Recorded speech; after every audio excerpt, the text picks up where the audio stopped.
Hi everyone, Ryan here from Fight Game Analysis, and today we're going to be taking a look back at the third fight between Conor McGregor and Dustin Poirier. But before we jump into that, if you've been enjoying the content, please go ahead and click on the like button and also subscribe to the channel. Really appreciate your support. Alright, so the third fight between Conor McGregor and Dustin Poirier just wrapped up UFC 264. And man, of all the ways that we could have saw that fight possibly ending, I don't think there's one person out there who thought that it was going to go that way. But here we are. End of the first round, Conor McGregor snaps his ankle, his shin, whatever it was, goes down, nasty, hurting, doctor stoppage, win for Dustin Poirier. Obviously, Conor McGregor really stressed the fact that he wanted that to be a doctor stoppage. He did not want that to be anything else on the record other than that. He made it to the end of the round. He didn't get stopped. You know, I get that from his personal perspective, but we all saw what was going on out there before that happened. And for what? The last 3 minutes of the fight, it was not going good for Conor McGregor. You know, he started out that fight and he came out on fire. Man, he was emotional leading up to this one. He was talking a lot of trash. He was saying a lot of nasty things about Dustin Poirier. And he came out there and he fought like it. He tried to land that left hand early. He was applying a lot of pressure.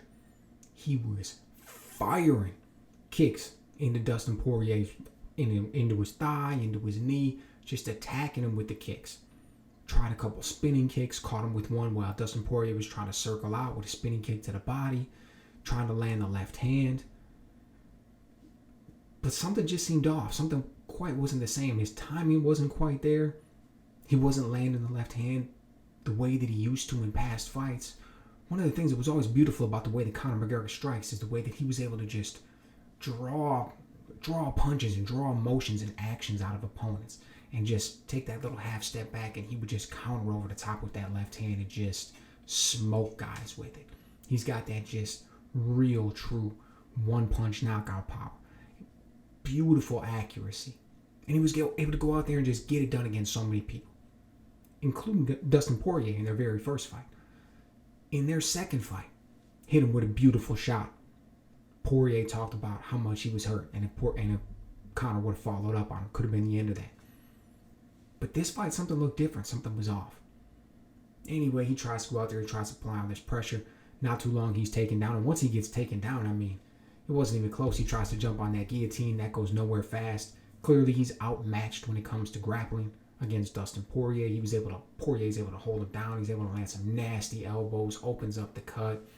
You know, only way he was eventually able to get up from those up kicks was tucking his fingers into the glove and stuff. Kind of a dirty move. I mean, it is what it is. I guess he knew what he felt at that point. He knew that he was on the ground. He was getting held down. He was getting beat up. He was getting nasty shots rained down on him. So, all said and done, he's over there extremely heated, talking about how much he wants it to go on and get a fourth fight. And I guess we'll see at this point. So what's left for these two men? What do we see next from Conor McGregor and Dustin Poirier? Well, Conor McGregor just recently tweeted out, surgery went great. He just got out, 6 weeks of crutches or something along those lines. I mean, what's realistic that we're going to see that man back in the octagon? 6 months, 9 months, a year? Probably like 9 months to a year for something like that to heal, plus to go through a training camp and get back out there where you can actually fight again. You feel confident, landing kicks. I don't know, maybe even more. As far as Poirier, we know what's next for him. He's going to be fighting Charles Oliveira. Man, that's going to be a banger. That's going to be an awesome fight. I'm going to make a video about that as far as the first thoughts on what I think is going to happen with that one. But off the top of my head, man, you think about the grappling that Oliveira has. How he just gets a hold of people, and he's just like a boa constrictor. The way he just gets around them, gets to their neck, and just strangles them, gets them out of there. But then you combine that with the striking that he's been doing recently, the counter punching, the way he's been able to stand in there and apply the pressure and then just crack people with that left hook and get them out of there. You think about the way that he's been able to come forward and use that Muay Thai versus the way he's been able to do it in the past. Just overall how his game's been developing through all the fights, the growth, the evolution in the UFC. And then you put him up against a man like Dustin Poirier, whose story is almost exactly the same in the way that he's been evolving and growing. 20 wins in the UFC. The way his boxing's been continuing to get better and better. We saw once again how he was able to land that right hook against Conor McGregor. He's got good timing with it. He's got good reach. Both of these men are at the height of their game. That is going to be a phenomenal fight for the belt when it happens. You know that as soon as Conor McGregor comes back, he's going to want this fight. He's not really in the tune-up mode. He always wants to fight a big name or for the belt or something along those lines. You know, you've got this little bit of controversy at the end. So even though he was getting hammered on, there is that little bit that people want to see that fourth fight, which you typically don't see, right? Because the trilogy is the tiebreaker. The third fight's the one that's supposed to end all this. And yet somehow, some way, with Conor McGregor, after a third fight, we don't get a definitive answer. Again, like I said, I feel like he was out there getting dominated. True, he made it to the end of the round, but if his ankle wouldn't have snapped, I mean, I don't think it was going to go too good for him in the second. If you ask me, I think he probably would have got stopped.